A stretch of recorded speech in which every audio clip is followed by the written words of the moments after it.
Hello, writers. Welcome back to the argumentative essay.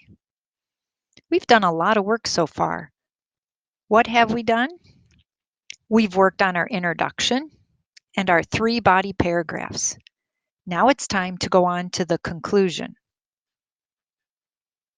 Here is my learning target for you as we write our 5-paragraph essay.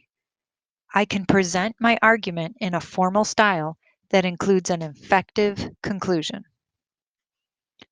I have a riddle for us to start with, and I do have a purpose in doing this. Don't shout out the answer. Don't cheat and look it up. But what disappears as soon as you say its name? What disappears as soon as you say its name? Think about it while I remind you what goes into a conclusion.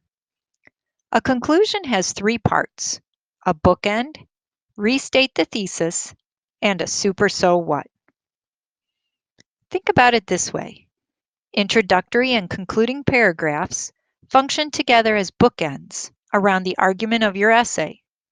Think of a visual image of actual bookends holding the books, which could be considered the body of your essay together. The intro and the conclusion match. When you write a bookend to start your concluding paragraph, you return to the theme or themes in the introduction. Remember, it's got to match the introduction. This strategy brings the reader full circle. For example, if you begin by describing a scenario, you can end with the same scenario as proof that your essay is helpful in creating a new understanding. At least refer to the introductory paragraph by using keywords or parallel concepts and images that you also used in the introduction. For example, did you start your introductory paragraph with a list of words? If so, then start your concluding paragraph with a list of words. Here's an idea for you. Open your essay by introducing a story. You should not tell the whole story, just enough of the story to establish some conflict and introduce a character. Then you proceed with the core of your essay. Now, at the end of your essay, pick up the story where you left off and tell it to its end. Be sure that the story is tied to your essay content. For example, if your essay is about following your dreams, you might tell a story where the main character follows her dreams. The first half would explain that she is following her dream, and you would tell that in the introduction. The second half would tell how it turned out, and that would be in the conclusion. Now, if you like this strategy, tell 2 halves of a story, you can go back up and revise your introduction. Start with a beginning of a story. Now come back down to your conclusion that you're writing today and tell the end of the story. Just make sure it has to do with your topic and your claim. Many of you like to start your introductory paragraph with a question.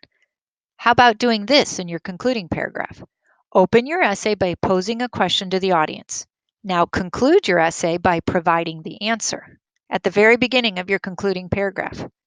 For added effect, you can hint that the answer will come at the end, or here's a challenge for you. A twist on the question-answer theme is to issue a challenge or a puzzle for the reader in the introduction, and then in the conclusion, provide the solution. So if any of those interest you, you can go back up to your introduction and revise, and then start your concluding paragraph in a parallel way. You just want to use a common element from your introduction in the beginning of your conclusion. If you opened your essay by referencing a fact, a word, a phrase, a movie title, some of you may have chosen to do a definition. Then you close your essay by referring back to the same fact, word, phrase, movie title, but in a meaningful way. So that's the bookend. The second part of your concluding paragraph is you have to restate your thesis. Now remember, up there in your introduction, you have a topic, claim, and perhaps the reasons you've spelled out in your introductory last sentence of your introduction. Now we have to restate it. We have to include it in our conclusion. How do you do this? Well, you can just use different words. Find synonyms for important words and concepts in your original thesis and replace them in your restatement. You can use your Chromebook's thesaurus an online thesaurus, or a good old-fashioned paper thesaurus. It's not necessary to change every single word, such as prepositions, in, on, above, over, or articles, a, and, the. Don't change those. Spend your time focusing on words or phrases that receive the most emphasis, like those that are central to the points you're making. Use a thesaurus to find synonyms for some of the words in your thesis. For example, if your original thesis statement read Hamlet is insane, you could reword the thesis statement in the conclusion to read Hamlet is mentally unstable. Rework phrases just to sound differently in your conclusion. Perhaps you change just the order of the words, the way you said it in your introduction, put it in a different order in your conclusion. Or think carefully of what your thesis includes and write the same idea, but just use completely different words.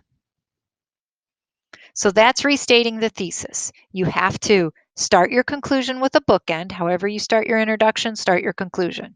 Then you restate your thesis. Now, at the very end, you put a super so what. A super so what may include a call to action. What should the reader do now that he or she has read your paper? Remember, this is an argumentative essay. You are arguing for something. So what do you want them to do? Here's some examples. Remember the animals, choose the SPCA. So they're calling them to action, calling the reader to choose the SPCA. Or choose the American Red Cross. It is the right thing to do. So a super so what is the last sentence or two of your conclusion. Do not write any new information in your conclusion. No new facts, no new details. Those go only in the body paragraph, not in the introduction, not in the conclusion. Argumentative essay concluding paragraph criteria. What components does a concluding paragraph have? The concluding paragraph includes a bookend, a restatement of the thesis, and a super so what. What's the purpose? The conclusion is strong and leaves the reader solidly understanding the writer's position. Here are my writer's workshop behavior expectations. Thank you for listening attentively during this mini lesson. Now, when the mini lesson is over, it's not time to socialize. Get right to work while the ideas are fresh in your mind. What does the writer's workshop look like? Students looking at notes and looking at Google Docs and creating their essay. What does the writer's workshop sound like? No unnecessary chatter, please. It is mostly a silent room. The only sound will be the tapping of computer keys. Stay on task and complete your assignment. Let's go back to our riddle. What disappears as soon as you say its name? What disappears as soon as you say its name? Silence. But do you see how I bookended my presentation? I started with a riddle and I ended with the solution. Maybe you do that in your essay. Once you get your Chromebook, you're going to log in to your Google Doc, start a new paragraph. The conclusion should be at least 4 to 5 sentences in length.